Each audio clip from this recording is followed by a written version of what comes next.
Welcome to the Federalist Radio Hour. I'm Emily Jashinsky, culture editor here at the Federalist. As always, you can email the show at radio@thefederalist.com. I'm coming to you today from Washington, D.C., where our guest is Saagar Enjeti. Saagar is the host of Rising on Hill.tv, along with Crystal Ball. He's also the co-host of the Realignment podcast from the Hudson Institute. Saagar, thanks so much for being here. Hey, it's great to be back, Emily. Being here virtually, I should say. Yeah, that's right. We are right here. Even though we're in the same city. Yeah. Yes. I want to start off talking to Saagar about a piece that was published in the Federalist. I think it was last month. I think it was in April, maybe in early May.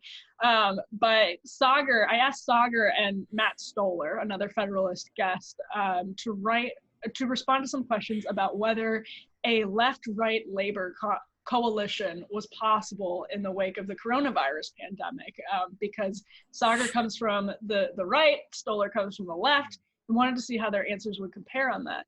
This piece got a heated reaction online, and I think, Saagar, you raise an interesting point about what that reaction illustrates about actually the obstacles to forging a left-right labor coalition. Right.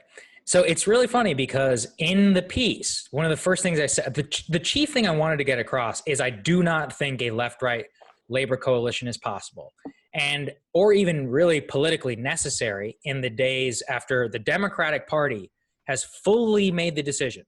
They want to become the party of upper middle class white suburbanites and all of the attendant things that come with that, right? Like Joe Biden continues to prove me right every day.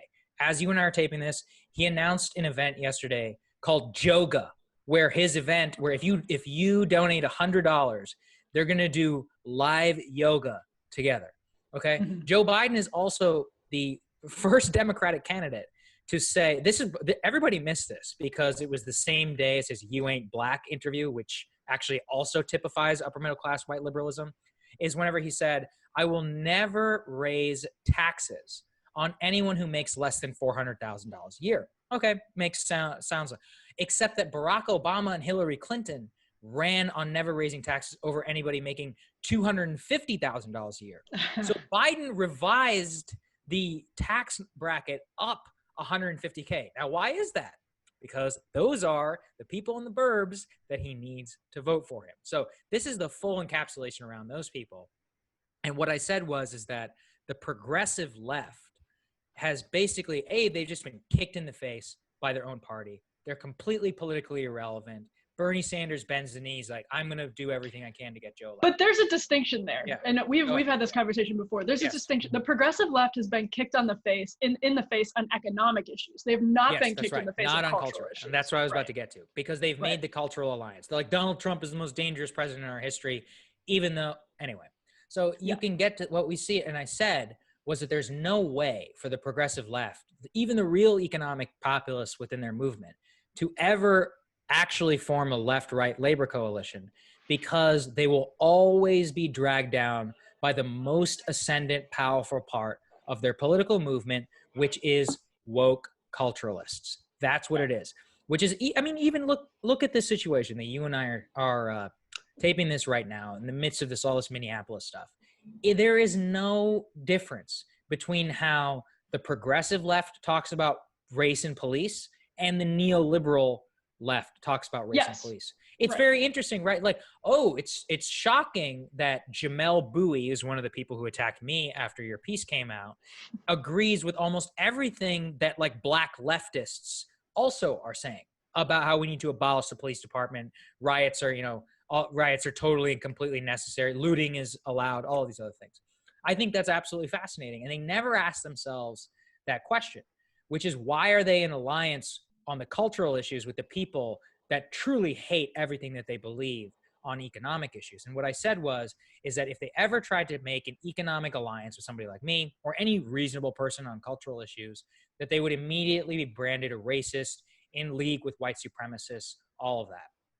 And the best thing is that the reaction to the piece was immediately picked up on by Jamel Bowie saying, look at this, this was interesting until you read this answer, and you'd have to pretend like the last 2 years didn't happen and that the president isn't a virulent white nationalist. I was like, oh, there you go. Right. I mean, and Matt was attacked called a xenophobe for correctly identifying the People's Republic of China's role and all this mess that we're dealing with. They're like, oh, you can't do that. And they're saying that he basically is in league. They were going after Matt Stoller, saying he was in league with a white nationalist like myself, right. White supremacist like myself. So that is the political dynamic that they find themselves in. Right. And I'm going to ask you to answer your own question. Why is it that the neoliberal left does align itself with the progressive left on cultural issues, despite that sort of like gap on their economic interests? The reason is that the neoliberal left, this is where I have the full-blown Tucker Carlson pill, which is that it is easier. Is that like a Alex Jones pill? I don't know. It is not an Alex Jones pill. It is not revitalizing my system. This is where I fully buy into the idea that the highest echelons of American culture want to divide American people by race, with obsession over race politics, so that they can ignore the class dynamics that play so much into how the American working class is held down by the rich, who, oh, by the way, are many of the members of the neoliberal left of what I'm talking about. And this is why I am somehow aligned with these like Trotskyites on the worldwide socialist web, who rightfully point out that the creator of the 1619 Project, Nicole Hannah-Jones, has no problem doing big paid speeches sponsored by Shell Gas Corporation. I mean, can you make, or like Bank of America presents Black Lives Matter with D-Ray? Because if you subscribe to an ideology that the primary dividing line in America, that the end all be all of all of our problems is race, then you never have to talk about people like Jamie Dimon, Wall Street billionaires, how exactly that, and this is another thing, is they want to say that it is endemic to society instead of thinking about political choice.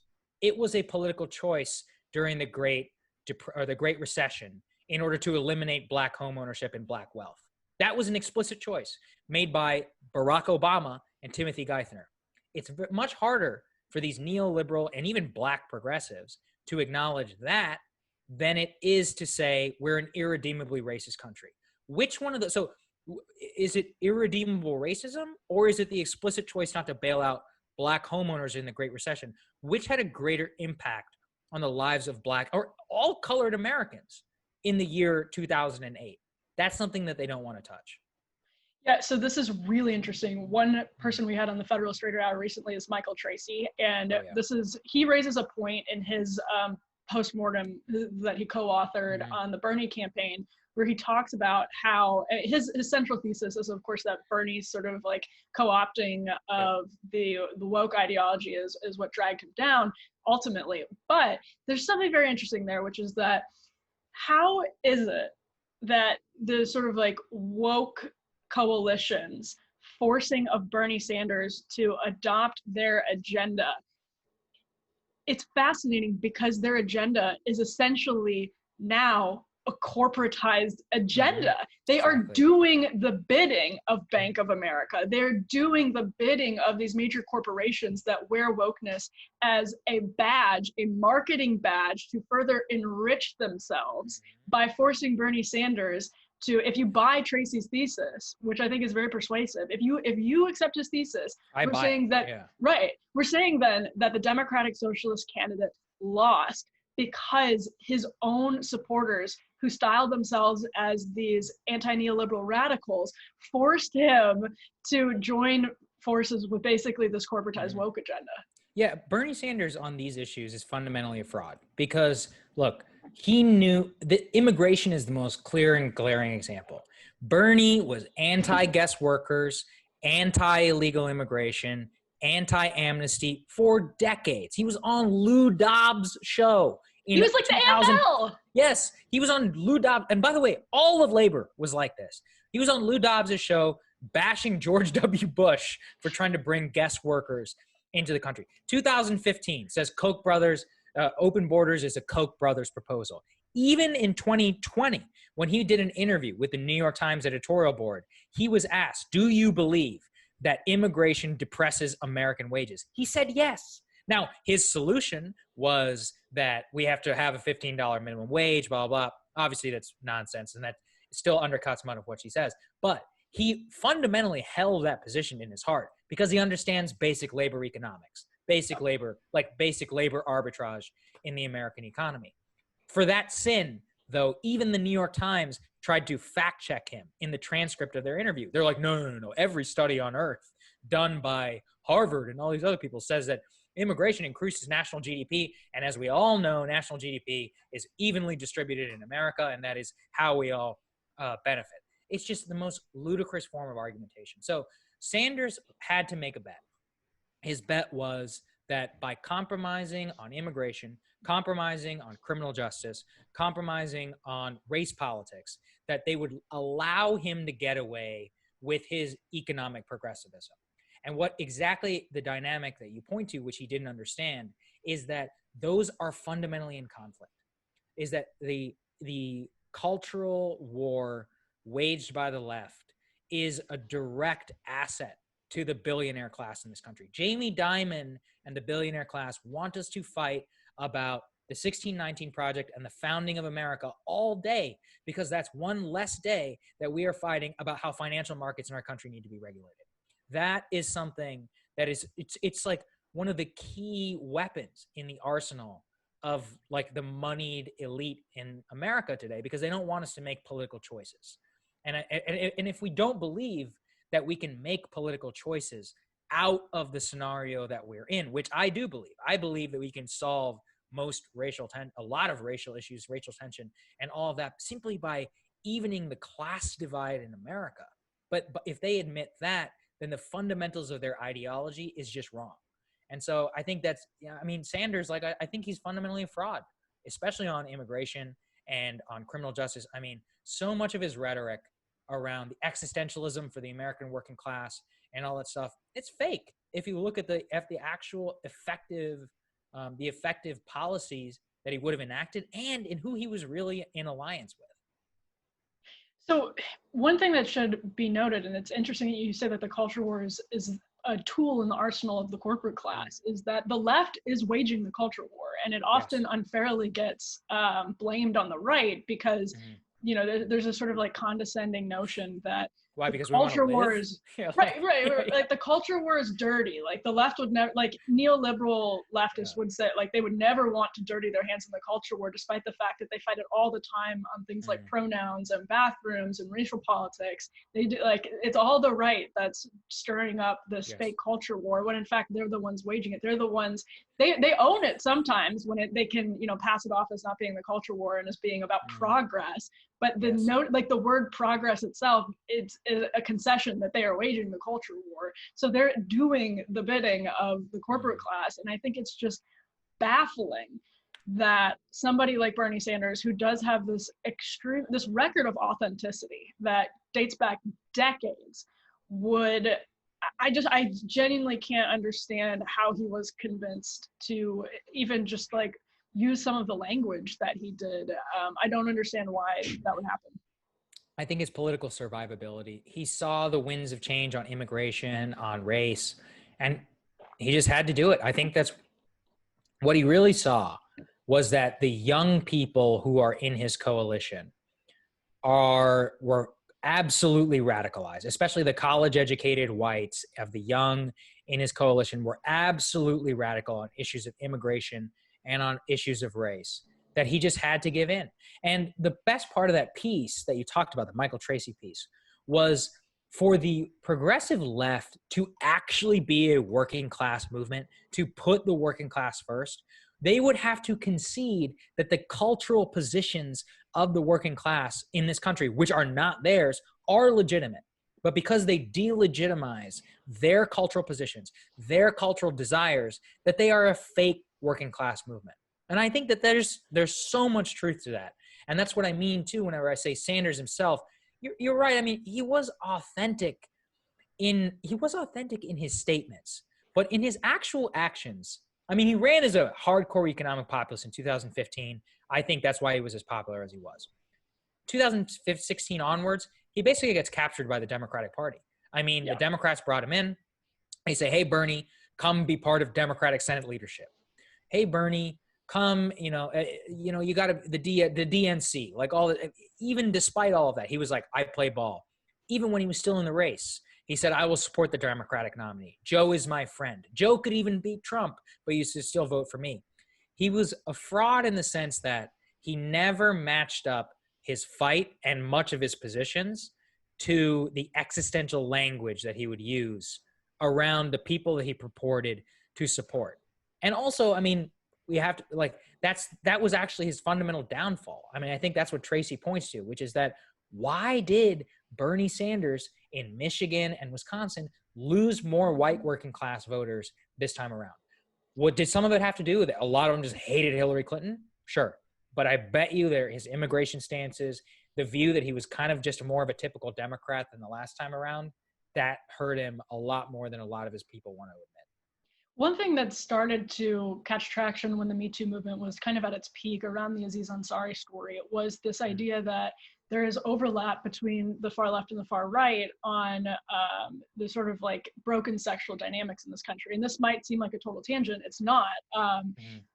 So there's something that's not talked about often enough in the context of these conversations, which is that I want to get your opinion on how this cultural sort of sexual revolution issues, like, did you read Mary Eberstadt's book, for instance? Yeah, yes. Great book. It reminded me a lot of part of Tim Carney's book, Alienated America, where he talks about the Lena Dunham fallacy. I don't know if you use the word fallacy, but it's basically this idea that elites still get married at the same rate that they did in the past. They haven't given up on marriage. They haven't given up on all of these different cultural customs or like traditionalist customs that they have told the working class that are outmoded and in some cases bigoted or whatever it is, or like religion is not important. And we've seen the way that like shuttering churches has impacted communities. So I'm curious for your take on how that kind of interacts with what we were just talking about, the far left's embrace of the progressive left on cultural issues. And then I really think this is something that the Bernie coalition, which makes a lot of really fair points, needs to focus more on, is the idea that like the sexual revolution and the elite co-opting, they didn't even have to co-opt it, they really, started it, but like the way that has fundamentally altered society has a lot of relevance to their frustrations.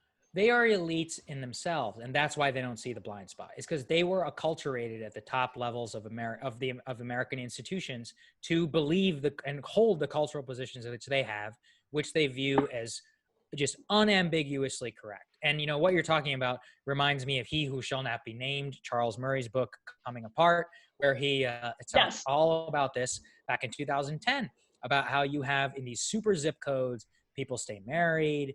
They practice all of these very conservative ways of life, but they preach like, oh, single mother, how dare anybody say that single motherhood is not an unequivocal good, right?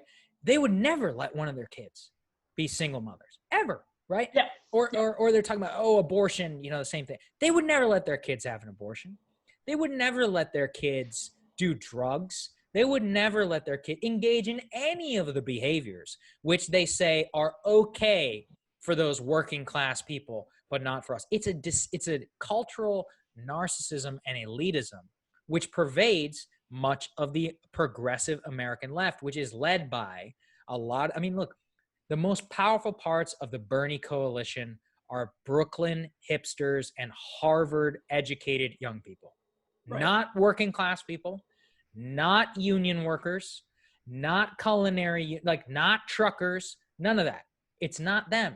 And that is why their cultural values are out of step. They don't want, this is the truth. They want to ignore the fact that any union within a real working class industry in this country will tell you illegal immigrants are a direct threat to my livelihood and a direct threat to my wage, a direct threat to my job. They just don't want to hear it. And so they whitewash it away. And then they use some sort of cultural narcissism and say, oh, we'll just throw $15 minimum wage and all of that because we know that America should basically have an open border. That is an anti-working class message in itself, but they can't even allow themselves to admit it because to do so would go against, I mean, we have to remember, and I guess maybe we should be more charitable in this, even though, I find them so annoying and I hate them a lot at some points, which is that this is part of their religion, right? Like like to be an upper middle class white person, or to be one of these college educated, I shouldn't even say white, to be a high college of the high priesthood of Harvard and Yale. I mean, this is foundational to your very ethos of who you are and how you view society. So maybe I should blame the academy and say that that's the thing that needs to really be destroyed, because it's their job in order to make sure the American elite thinks and behaves this way. Yes, the academy is the factory that produces the media. Like that's they spit out all of these little woke bots into the media, and like you see it with the leaks of like GChats or Slack messages from the New York Times newsroom or from the Atlantic. You see in those leaks the way that they allow I kind of hate the word woke, but like that's the only descriptor I have at this moment. But like really the progressive, the ideology of cultural progressivism to drive and to tyrannize their operation, because they're so religiously their own colleagues. Adherent it's insane, right? Yeah, their own colleagues. Exactly. It is their own colleagues. It's like the leaks against Barry Weiss at the New York Times, somebody who is not conservative. He's a liberal. Yes.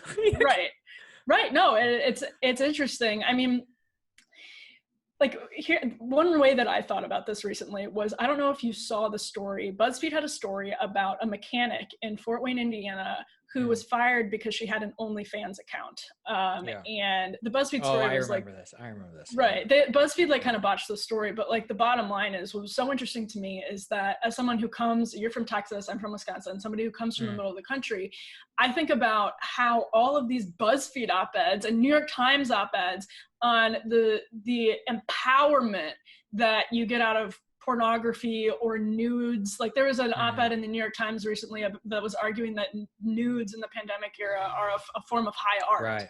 I think about all of that stuff, and I think about how it conditions people. It's written by people, by the way, who do not have OnlyFans account. And would never do it. Would never, and would kill their own daughter if they ever did. That's the real truth. They don't have OnlyFans accounts, but what they do is defend it and sometimes even promote it and endorse that behavior, sort of like the sexual libertine behavior as in some ways empowering and freeing. And that conditions people in the working class in the middle of the country to feel empowered by making money off of an OnlyFans account. And so it's just like, I think of this girl in Indiana and I'm like, gosh, if the corporate media wasn't promoting this BS for years and years and years, maybe you never would have thought it was a good idea to have this account and make money off of it. I think that's such an important point, which is that, look, I mean, when you have the high institutions of American culture who are selling the idea of this sexual libertine OnlyFans type behavior, which again, none of these people would ever engage in, right? Where's all the BuzzFeed culture writers on OnlyFans posting nudes? Forget about it. They're not going to do it. They might take nudes and like send it to their boyfriend, and they might do that, but they don't have OnlyFans accounts. Don't even give them. They would not. They're not going to do it. And so that is the key part, right? Which is that they don't practice what they preach, and what they preach has real impact on people. And that is the most dangerous thing, which is our culture is the most precious thing that we have. That's why conservatives can't just give up on it. That is how people become indoctrinated, acculturated, whatever you want to call it. I mean, decadent. Yeah. I mean, I know you've tracked this stuff for a long time, but like, think about something like Emily Ratajkowski, right? Yeah, Emily Ratajkowski, right? Who's been talking for years about how fourth wave feminism is the ability to profit off of your nude body. I mean, she has 100 million Instagram followers or whatever, a key part of the Women's March. I mean, that type of messaging is so damaging to young girls. And then because what young girls, and I mean, anybody who thinks that is the way that we should conduct ourselves in our society is reducing somebody down to that core. And then at the same time, stripping away the traditional institutions of marriage, church, family, whatever you want to call it. Like, they want to turn the intersexual, like intergender dynamics of women charging men like for their OnlyFans account, not for like engaging with their like husband or their family or like within their community or in their church or whatever. And like that, look, I know this sounds like very galaxy brain, like it's not as abstract, coming for you, but it's true. And I'm not saying that anybody's doing it very consciously. There are some people who do it consciously, but all of them are all of these interlocking parts are actually going to war with the very foundation of society itself. And maybe that's why, like, why we get so upset about it, why people call us radicals. But like, I mean, I think they're the radicals. If you're waging war and trying to get every girl on an OnlyFans account and trying to convince every teenager that they should become an Instagram celebrity by like showing off their body, and which leads to God knows like mental problems and all of that. Like, I mean, that's radical to me, and it should be fought as hard as we possibly can against it. Well, think about this. When you're reading from these sort of like hallowed institutions of media and culture, whether it's Hollywood or wherever, Emily Ratajkowski's Instagram account, which sounds silly, but that is actually like a major cultural platform right now. Right. Okay, so if you're seeing this stuff on there, and you are a young girl in Indiana or Wisconsin, you absolutely have agency. But what this does is normalize these intellectual challenges to every single thing that they think that we are taught to be true if you grow up in a Christian household, or if you grow up in a more traditional home. So when you start questioning the empowerment of sexual modesty, well, gosh, now you're going to start questioning the church. You're going to start questioning the entire community. You're going to start questioning all of these sort of like parts of the authoritative infrastructure that we have in communities, and that just like, it sounds like a minor part. It sounds like a minor piece of this puzzle, but it really is a domino. Like the way that the media and elites handle sexual cultural issues really is this domino that has led to the decay of churches, and specifically the decay of churches in these communities, which we know, and if you read Tim's book, is very clear that churches have such an important impact on these communities, and this is what hollows out the working class. And so to bring that all full circle, the Bernie Coalition, which flirted with some, I would say, traditional sexual norms when the Me Too movement got really bad, and when the Me Too movement was like at this like sort of tense peak, they flirted with this idea that like the sexual revolution maybe has gone too far.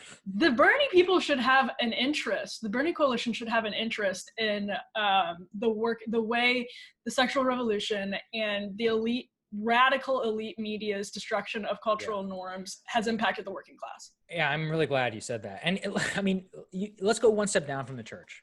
Let's go to marriage, right? We know that being married in this country is the best way to prosper economically. You're more likely to hit every single benchmark that you would want to, right? Like, be happier, have a support system, have more money. I can go all the way down the line. They prioritize sexual libertine values than they do over you being happier, you having more money. They get married at the same rate. More. Yeah, but they still get married, and they have kids. And so that's the message, is that they prioritize their own sexual freedom, or their own, cosmopolitan lifestyle, whatever you want to call it. They prioritize that over the actual material interests of the working class. Like, and instead what they would say is like, we'll have government mandated programs that pays everybody a federal jobs guarantee. It's like, you don't need that, folks. We created this social institution which creates all of this. And look, are there oppressive institutions in America?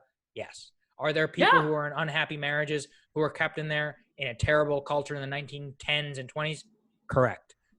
Have we moved in a better direction? In some ways. But we have to understand that the institutions themselves were inherent goods. They're not. What am I trying to say? It's not that they're it's assigning moral value to the thing that it is a good thing to be married. Find me a person on the left who will actually say that. I don't think they would say it. Right. And they may, like, this is the funny thing, is that they sometimes inadvertently make those concessions that are in different language because they like could never think about it in that context. And then you have to explain to them, like, yes, you're conceding this fundamental conservative point. But I mean, it's just like, if we look at the way, like you're talking about the culture war as sort of a tool in the corporate arsenal, I think that's true. But at the same time, the left's culture war has also really impacted the working class in ways I do not believe the left has really fully reckoned with yet. Super interesting. They'll never acknowledge it. Yeah. I don't want to spoil Girls for anyone. So like if anybody didn't finish Girls, turn this off Yeah. right now. But Lena Dunham's character, Hannah, gets pregnant out of wedlock. And what would you expect Hannah Horvath to do with the baby? Abort it, obviously. No, she keeps the baby and she loves motherhood. And while it's still, you know, she's unmarried and out of wedlock, there's this idea that like, or it's sort of the girls ended up confirming the notion that women are fulfilled by motherhood. And that they still sort of like, well, they will argue against that in these like flowery essays that they publish in the mainstream media all the time, but it has a real impact on people between the coasts. I've never understood that from Lena Dunham, because she also, I think, said after Girls ended that she wished she'd had an abortion in order to have solidarity with him. So she probably wrote one of the most pro-life endings of all time of a show in terms of within the liberal media or within like a liberal institution like HBO. I don't know, maybe Arrival, that Alien movie, is also up there. I remember there was a lot of discussion around that one.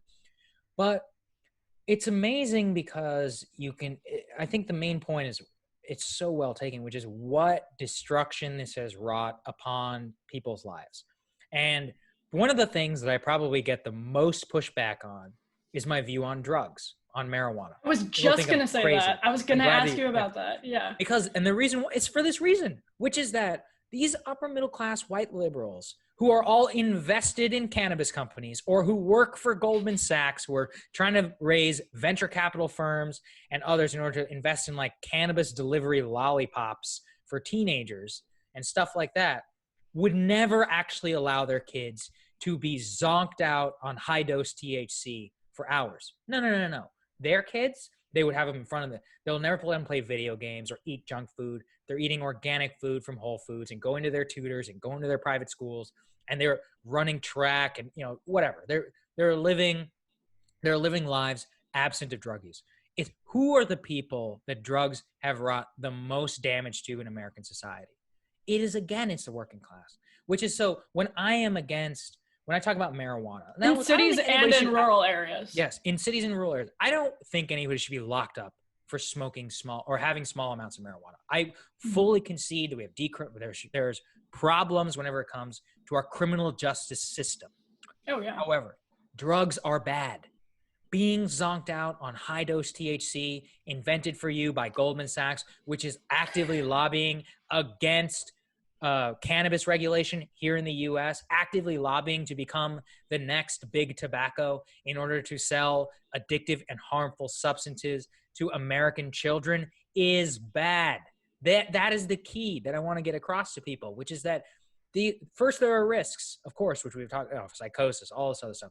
But beyond that, I mean, to have your children literally zonked out on a drug, which is not the same thing that people were doing 30, 40 years ago, is not an empirical good for our society. You'll never be able to convince me. And instead this is again, kind of this weird libertarianism that the progressive left and all leftists adopt whenever it comes to drug use and it comes to sex, which is that they go, well, it's people's choice. Or, well, you know, people choose. No, they don't, which is for some reason they understand that, like, say with a worker does not have reasonable bargaining power in order to increase their wage in a monopolized system. So like if you live in a small town and there's only one factory, then that factory sets the floor at $7.25. You're not going anywhere else. Like the mobility of labor in terms of a real social factor there is fake. And yet they become like sexual and drug libertarians whenever it comes to choice on drugs and whenever it comes to choice on sexual ethics. And I don't understand how they can try to reconcile the two, which is that drugs in this particular case, marijuana especially, is now a tool of the rich. They want to sell marijuana to children and to the American workers to keep them hooked on a substance and coming back and spending their hard-earned money on that. That's evil. And like legality, all that other, I'm open to discussion on so much, but I want people to recognize that it's evil and exploitative and a terrible industry. We know this with alcohol. I don't know why we can't acknowledge it, which is that and look, alcohol is a, pillar of Western civilization, been around for 5,000 years.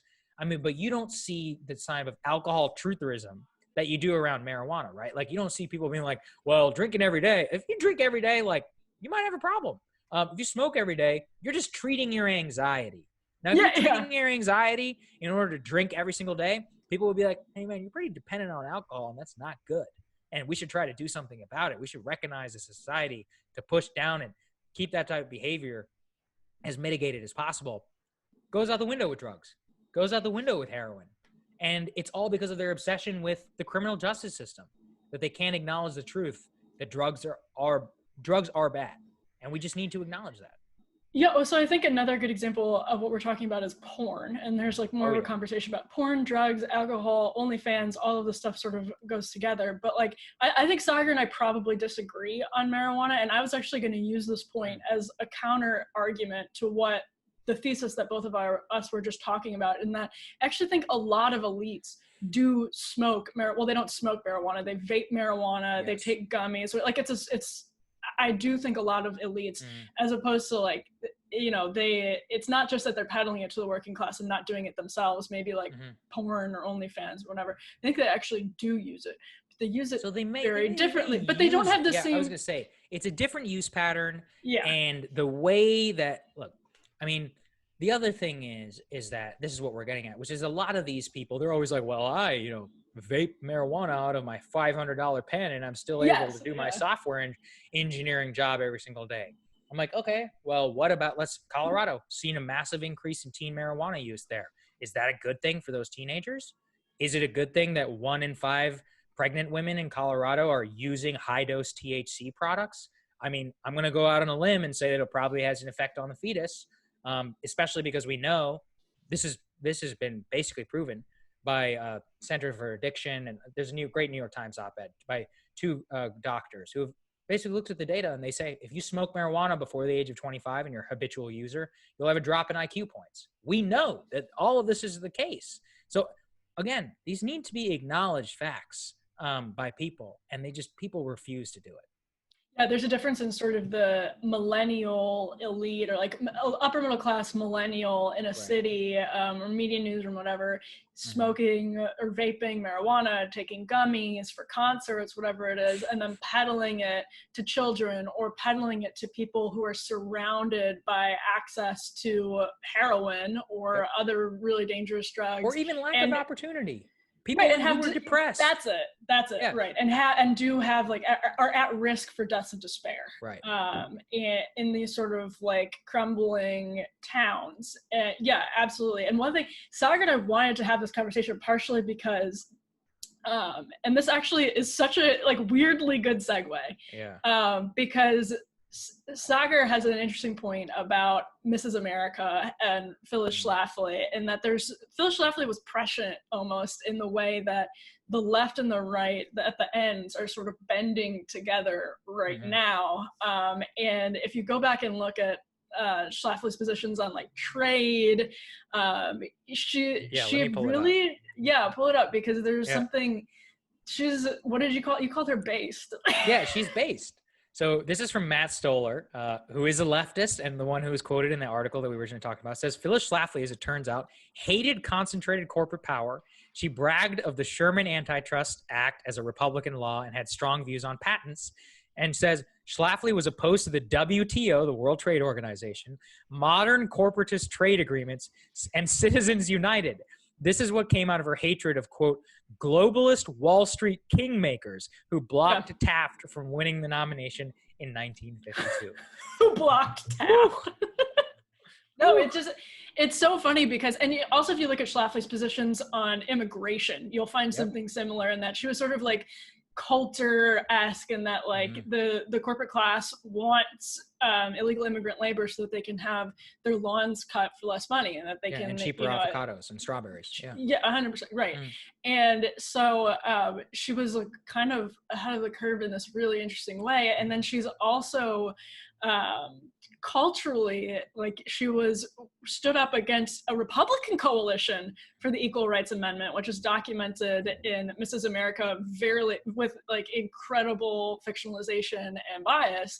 But she was sort of somebody who was going against the Republican establishment on economic issues. People know what she did on cultural issues, but on economic issues as well.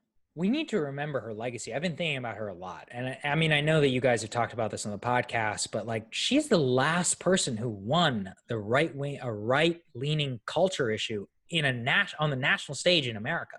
There's a big deal. And so we need to study that person, which is that in a moment where the right, this is what does the right always, what do we always get upset about? You can hold all three branches of government and you're still ruled by the left, because they hold the culture, not the state. And especially if you pair the right-leaning government with corporate right-wing ideology, which is libertarianism, doesn't even really believe in state power, when it's the only one which might actually be able to save you from these cultural issues, you can let that one go.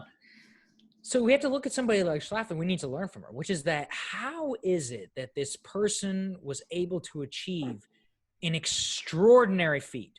We have to think about that 1970s position and about how close the Equal Rights Amendment actually was to becoming law, how the right-wing GOP establishment was totally all in and bought all of the leftist talking points. Does that sound familiar on, say, immigration, on, say, terrified. Trade?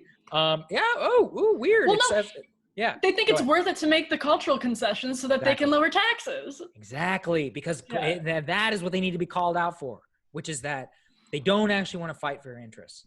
And that is something that, it's funny, I have a lot, I don't know what the composition of this audience is, but I hope it's not boomers, so please don't be offended, boomers. But they always ask me, if I go to any of these like right-wing conferences, they say, how come our politicians don't do anything for us? And what do they mean by that?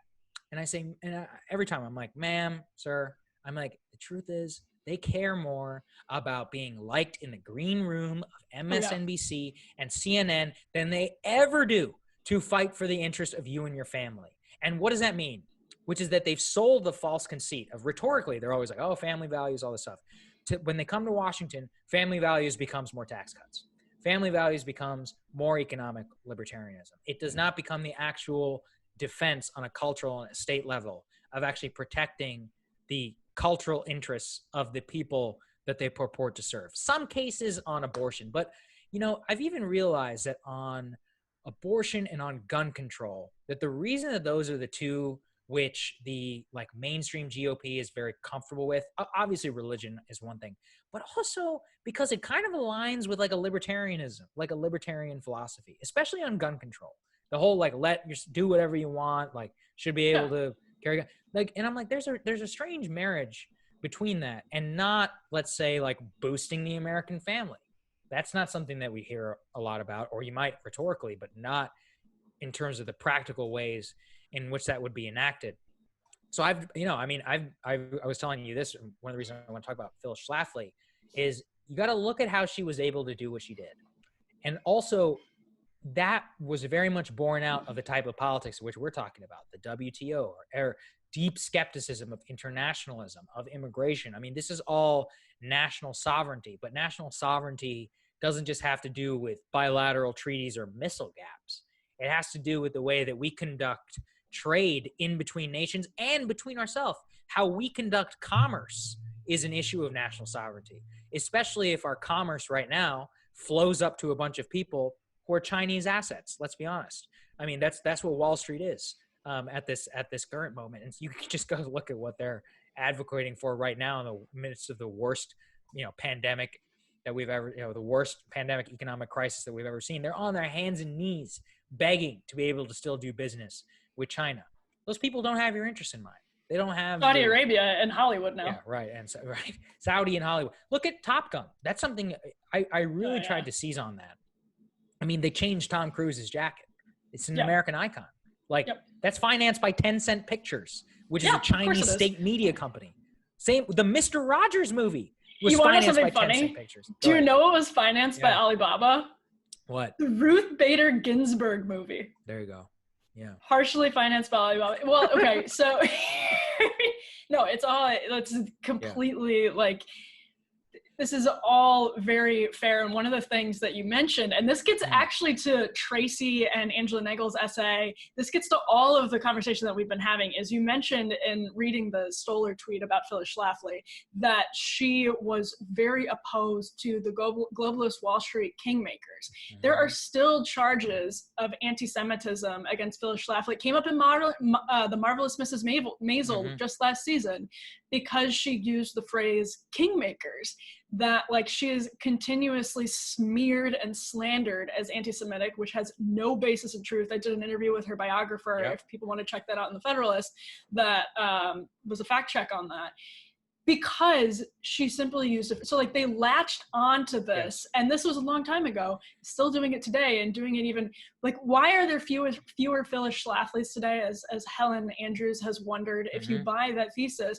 Maybe it's because now more than even in the 70s, when she was at the peak of her activism, you can't say anything without the left finding reason to slander you as a bigot in one way or the other.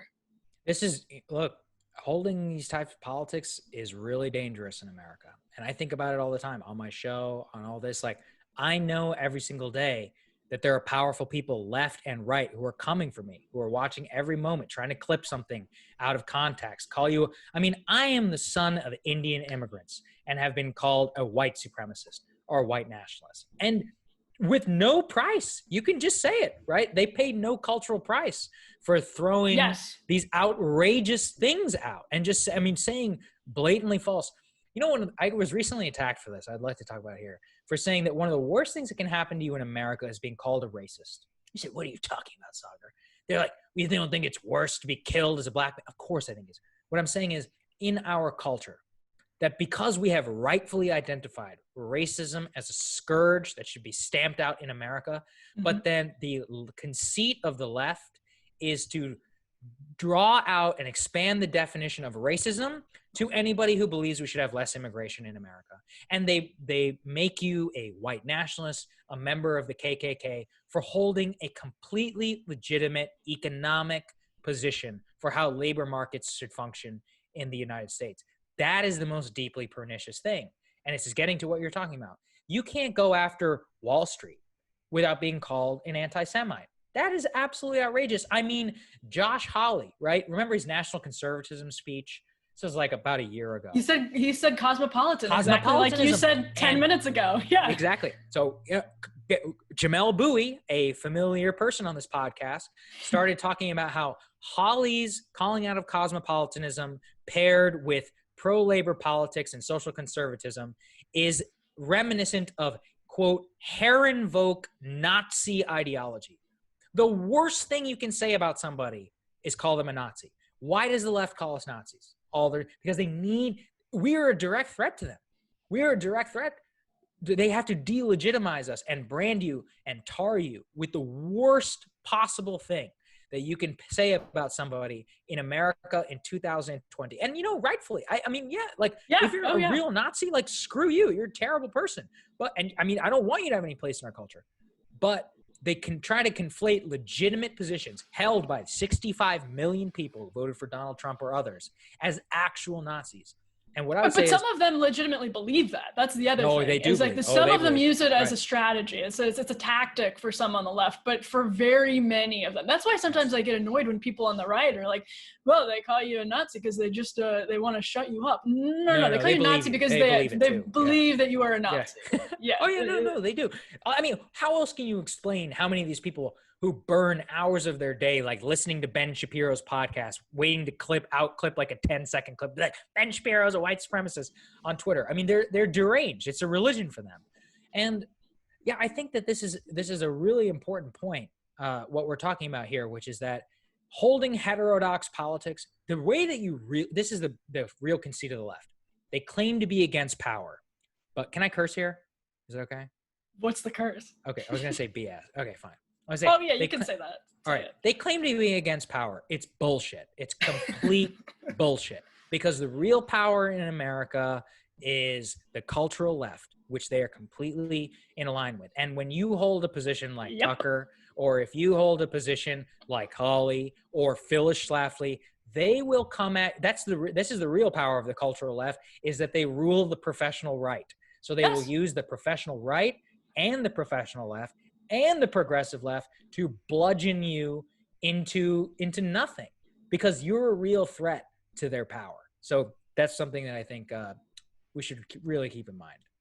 Yeah, no, I mean, we should absolutely keep that in mind, but it's just still continues to be interesting that when you look at something, like we were having this whole conversation about how the left's cultural positions, which have been co-opted by the corporate world, like they do wreak damage on the working class. Well, if you are anti-establishment and anti-elite on the far left, you should find common cause with the right in culture. And to like your point is that nobody's saying that we should, like the left wants to destroy the institutional order, and on the right we want to repair it. And I think that's getting to your point. Like don't destroy it, repair the institutions. You don't have to tear them to the ground, but you should, and you don't have to tear them to the ground and then create a new order, but they should be repaired.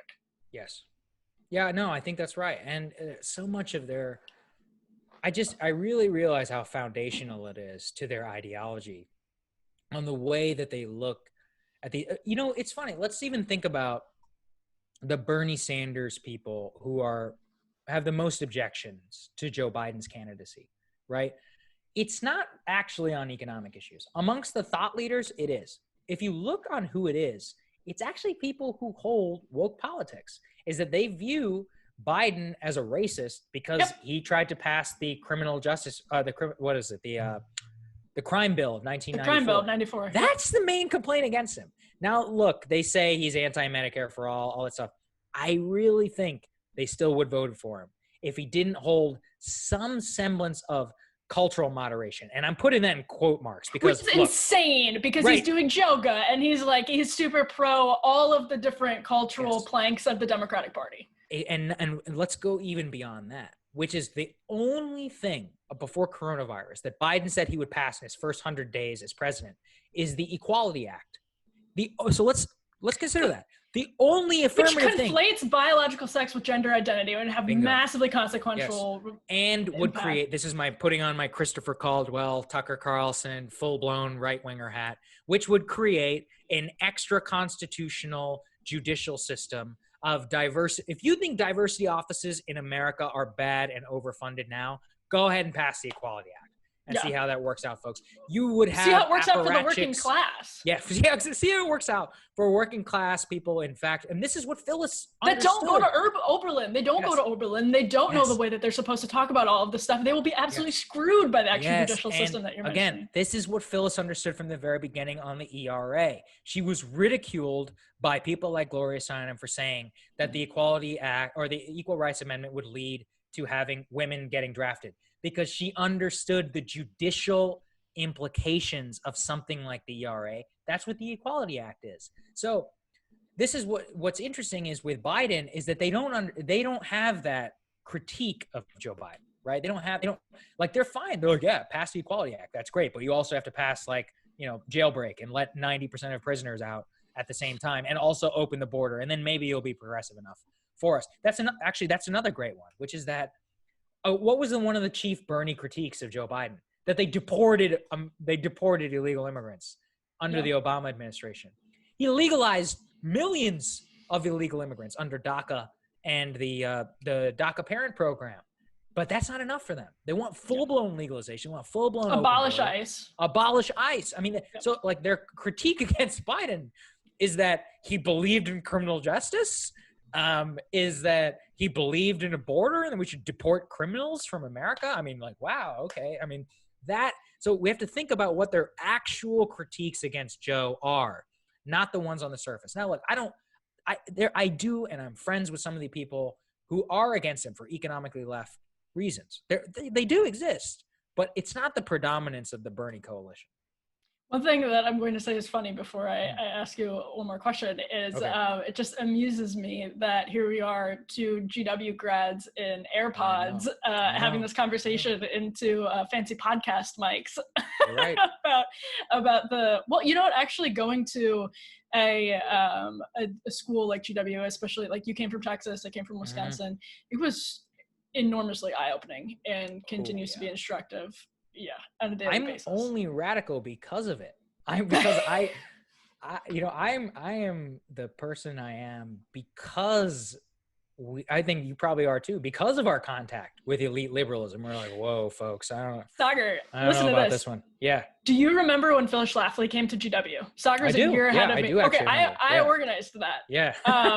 So I like actually had an amazing opportunity to basically spend an entire afternoon with Phyllis Schlafly, which was the coolest thing ever. She was so sweet. She was amazing. There was this hallway lined with GW's like super wealthy Patagonia wearing leftists shouting in Phyllis Schlafly's face as we walked her down this hallway to the speech. They were like within inches of her, screaming about how there's a special place in hell reserved for women like Phyllis Schlafly. The woman didn't was they 89. pie Ann Coulter in the face too while we were there? I don't think that was while we were there, but it might have happened a year ahead of us. It happened a year ahead of us. Something. It happened around that time. But yeah, anyway, sorry. But no, they were just like like 89-year-old woman screaming in her face. They orchestrated this very silly walkout protest. And for me, what was so fascinating was watching Phyllis Schlafly. Like for me, I was so scared. I was like, these people hate me. They're sending me like crazy, threatening messages, all because I had said that we should have a platform for this woman, and she makes some good points. And she also, by the way, is in our history textbooks. So maybe you should want to listen to her. What was so amazing to me was Phyllis Schlafly thought it was like funny. Like she just didn't care. And she's probably dealt with it a lot. She's dealt with it for decades. Like this little GW thing, she wouldn't have even remembered it. You know, it was just a minor day in the life of Phyllis Schlafly. But like it just, to me, her calm in the face of that, and you and I have talked about this before, as you've started occupying this space where you're even, you've gone from covering the White House to being more outspoken about your opinions, and you do it in a space that does bring the left and the right together, which means the woke left has a lot of contact with you and your opinions. It's extremely disheartening to imagine how we could possibly even make some of the reforms that we need to our cultural institutions and our cultural norms when, I mean, in your experience, it must be incredibly difficult. I mean, you're not even white. And like, it must be incredibly difficult to even hold some of the opinions you do. But you are one of the least sort of like bothered by it people that I know on the right. Yeah, I mean, you have to just accept that as part. Look, if you really believe in this happening, then that you and I just diagnosed how big the forces that we're fighting against are. We're fighting against hundreds of billions of dollars. Now, this is where I can put on the leftist hat, which is the whole Frederick Douglass quote, like power concedes nothing without a challenge, right? Like, and that's the truth. The comfort I have, and it's funny that we talked about this elite dynamic of like two GW grads lived in DC. I've lived in DC for 10 years now, right? That ultimately is a recognition of how actual political change happens in Washington, which is that elites or like people who come through elite institutions and others, the biggest champions of the American working class, of the most disenfranchised people in America, are generally traitors to their class.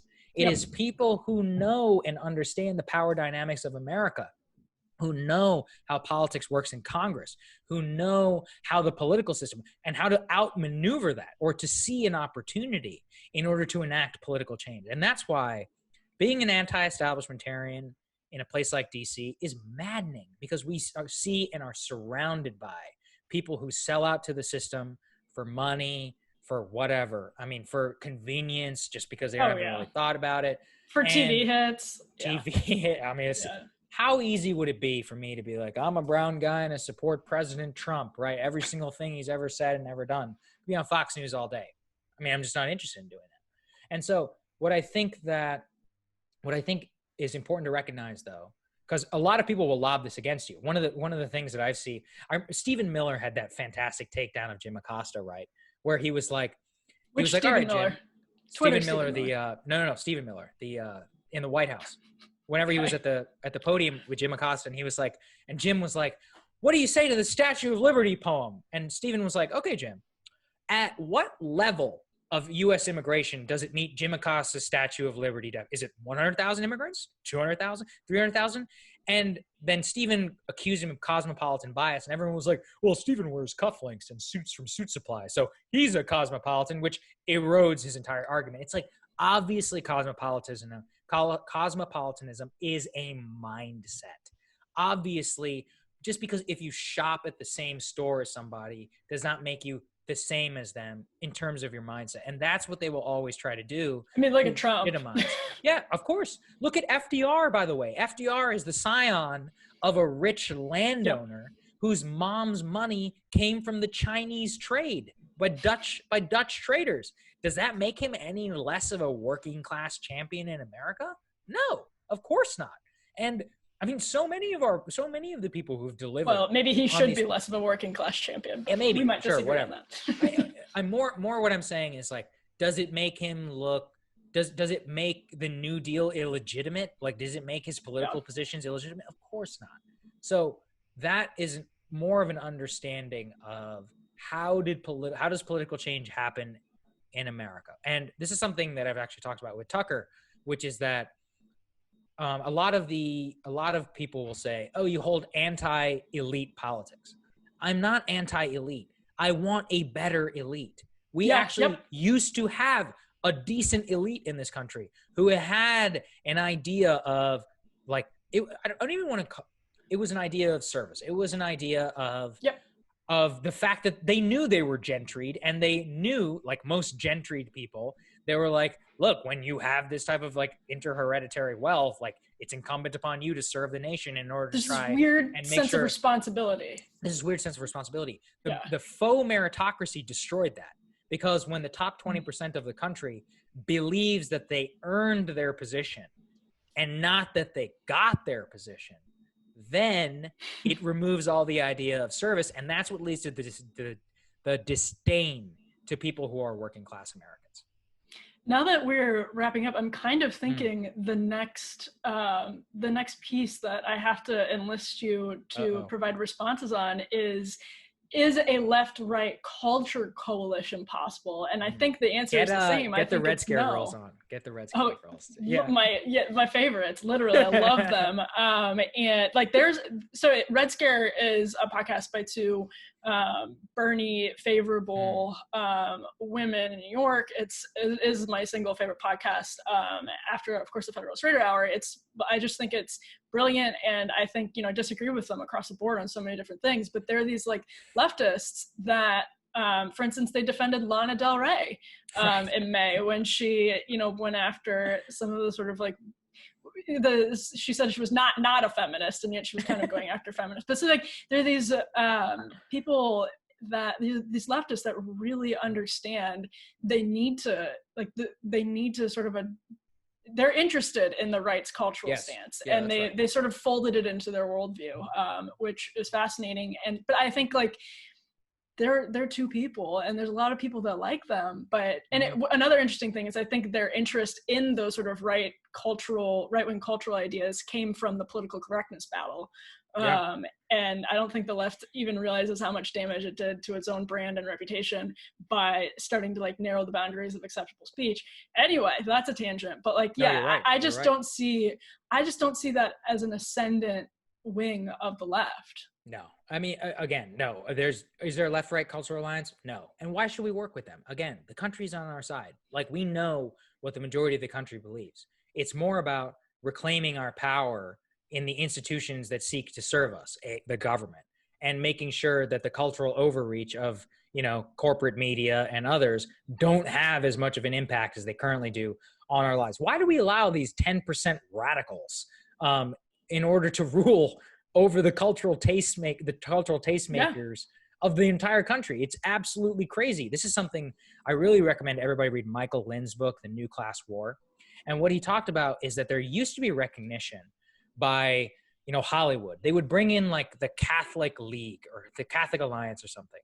And they would work with them on a film because they knew that if they, let's say they, said something that offended Catholics, that the Catholic League had the cultural and organizational power to organize a demonstration against it. And they could organize a mass movement in order to say, hey, we're not going to watch this film. Now, people pay no price in Hollywood. In fact, they pay a price for not saying something.